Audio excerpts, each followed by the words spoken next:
Kabuhayang Pinoy sinisira ng China. Kung hindi titigil ang China sa kawalang-hiyaan nito, patuloy na masisira ang kabuhayan ng ating mga mangingisda. Pati ang mga mamimiling Pilipino ay malubhang apektado dahil sa mataas na presyo ng isda. Wala naman tayong magawa kundi magreklamo na dumarapo lang sa mga tengang kawali ng mga inchik. Kadalasan kung mamamalengke ka, nadadaig pa sa presyuhan ng mga paninda ang halaga ng karning baboy o baka ng halaga ng isda. Kaya dalawang mahalagang issue ang nakataya sa ginagawang ito ng China, soberanya at ekonomiya. Umaangal na ang mga mangingisdang Pinoy dahil hindi na sila makapanghuli ng isda sa ating traditional na fishing ground gaya ng Scarborough Shoal na bantay sarado ng mga Chinese Coast Guard at milisya.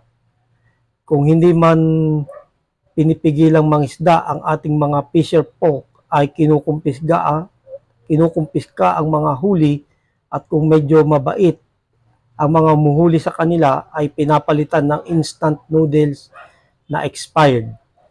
Hindi ba kasagsagan iyan ng kawalang-hiyaan ng mga inchik na iyan? Ang masakit, may mga kababayan tayong Pilipino na ang ilan ay dating mataas na opisyal ng pamahalaan ang malinaw na kumakampi pa sa China. Dapat marahil sa katrayduran ng mga kababayan nating ito ay ma-firing squad sila ng wag ng pamarisan. Binabatikos pa nila ang pamahalaan sa tuwing nagiging reactionary kapag may ginagawang pang-aabuso ang China sa mga sarili nating barkong militar.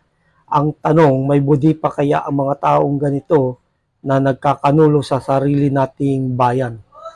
Ayan yung masakit dyan. May mga Pilipino na kampi at pabor sa China. Kaya malakas ang loob ng China dahil meron silang mga tagapagtanggol na mga Pilipino. Yan ang masakit dyan.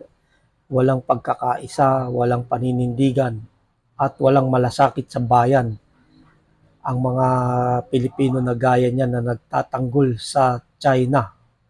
Siguro, ito ay dahil sa pera na kanilang tinatanggap na bayad sa kanila. Kaya ganyan sila kung makapagreklamo, makapagsalita laban sa gobyerno.